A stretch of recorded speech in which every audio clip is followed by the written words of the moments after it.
Lovelies. As you may know, this will be a review video of Northgard. It has been a year of playing Northgard to completely give an appropriate feel and review of the game.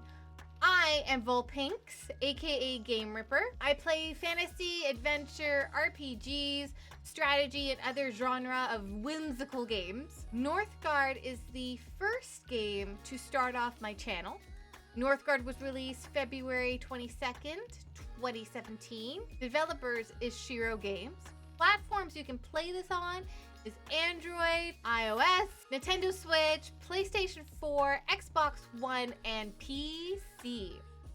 I played this on a PC, the deluxe version on Steam. The genre is real-time Viking strategy. It is both solo and multiplayer. I played it solo through the entire series of Northgard. With getting an understanding of Northgard, a Viking strategy game, did the game live up to my expectations or yours? Comment below. What I was expecting in the game was Viking mythology, of course, but I had an open perspective of how I would experience the game. I broke down the game review into these categories. Game mechanics, story and narrative, visual and art design, sound and music, replayability and longevity, bugs, glitches, and technical issues, and the final verdict.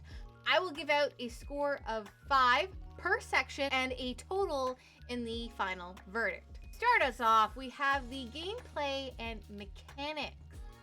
The breakdown of the game was pretty simple, repetitive at the start of every game. It would be building the scout in order to gain more land or a view of the island itself, lumber to get more wood, a choice between a house or a healer's hut, and then you progress through the game depending on what situation comes at you. Each game campaign, the AI was pretty adaptive. I know I didn't use the extreme level of AI in the game, but I would already admit to failure and wouldn't really be worth a video. If you want that, it can happen. I know in some videos that I had some failures with the AI beating me, which that was a challenge. In each section of the campaign, Conquest, Bifrost, Story Mode, and Regular Play, there were some interesting challenges. Conquest, per se, you had your goals, your restrictions, and your bonuses per conquest, or per level of conquest. Bifrost, you had your missions, your limited buildings, bonuses, and constant bombardment of the ice beings, per se. You were just bombarded constantly. You never had a breather. You were good for the first part, and then once winter hit, you were done. You had to plan, you had to make sure you had the right clan. I used the Dragon Clan for the Bifrost. By all means, I would say experience it in your own way.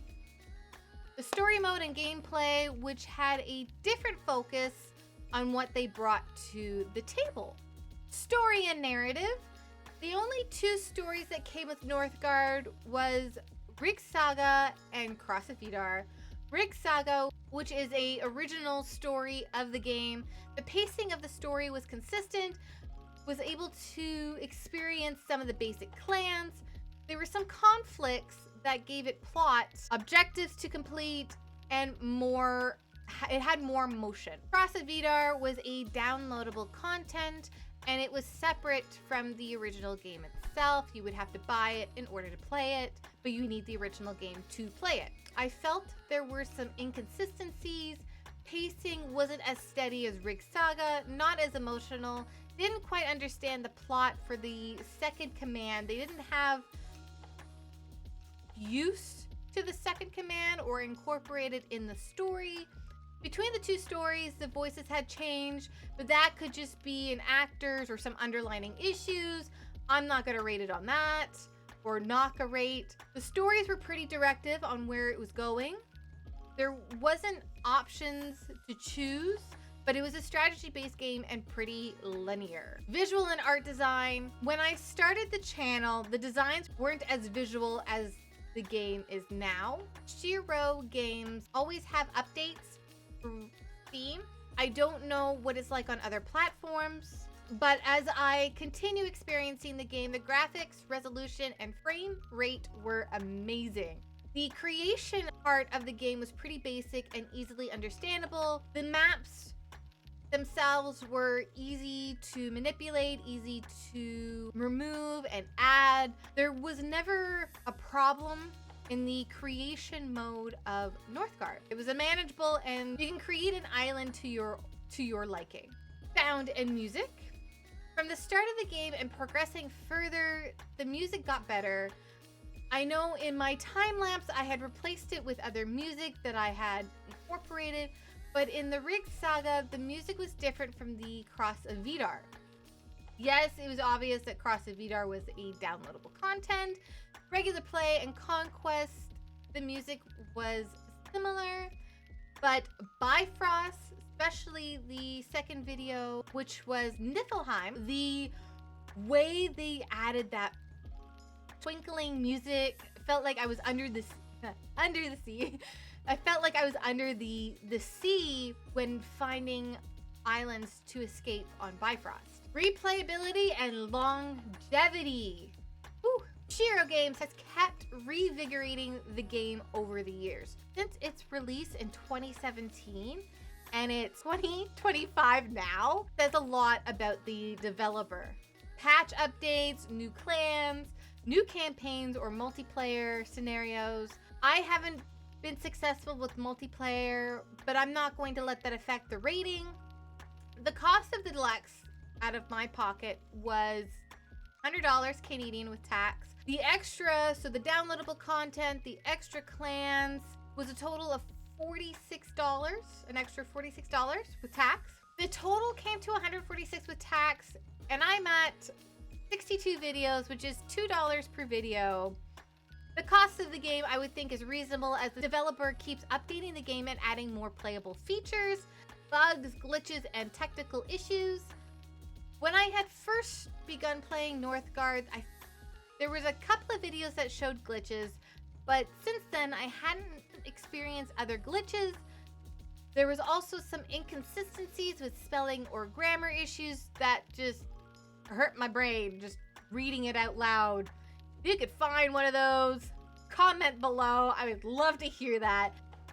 The final verdict. Shiro Games has mastered the strategy for Northgard, incorporating the Viking mythology as well as the different clans and how they incorporate and well balanced among each other. Shiro Games has a grasp on what their consumers want and accomplish it extremely well. The weakness I see for games is the story campaign, especially Cross of Vidar, but that doesn't stop their trailers for new clans. As you can see in my previous video, the Hound and the Turtle, loved it. Loved it, loved it, loved it. So the final review, which is 25 out of 30, it's an 83%.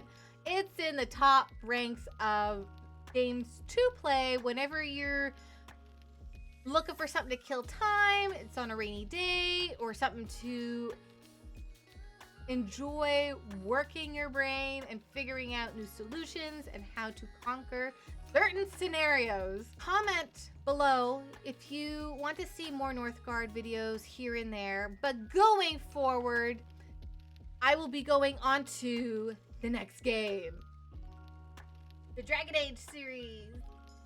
Don't forget to like, share, and subscribe, and I'll see you in the next video. Au revoir, auf Wiedersehen, bye.